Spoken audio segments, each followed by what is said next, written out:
Anne Eyre was a student in her early 20s when she went with her friends to watch Liverpool play Nottingham Forest in the 1989 FA Cup semi-final at Hillsborough.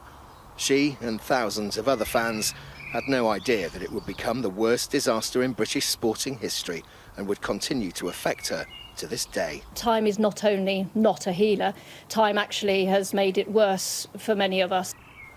Now, South Yorkshire and West Midlands police forces have agreed to pay damages to 601 people after a cover-up in the aftermath of the tragedy in which 96 Liverpool fans died.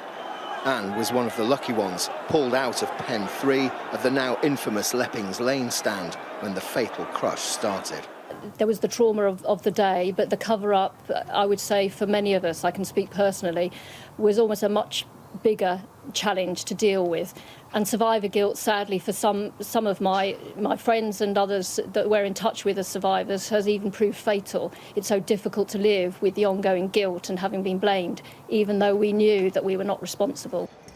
Nobody has ever been convicted over the cover-up, and although this civil claim was agreed back in April, it's only been made public now, after the trial of former South Yorkshire police officers Donald Denton and Alan Foster, and Peter Metcalfe, the force's lawyer at the time, had finished. The three men were accused of amending police officers' statements to minimise blame, but were acquitted last week after a judge ruled there was no case to answer.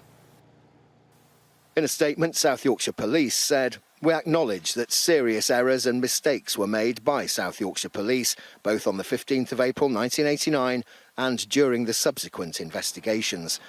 Some of the victims' families would still prefer successful prosecutions to payouts. Others say the payments are insulting and the process to get them was humiliating. However, those who negotiated it hope the settlement will have a positive effect by providing funding for psychiatric counselling and support." Nothing can compensate the families for everything that they've been through and the long, hard fight for justice over the last 30 years. A fight that they should never have been made to bring. Despite the numerous and often cruel setbacks of a 32-year fight for justice, the 96 victims are always remembered. Fraser Maud, Sky News.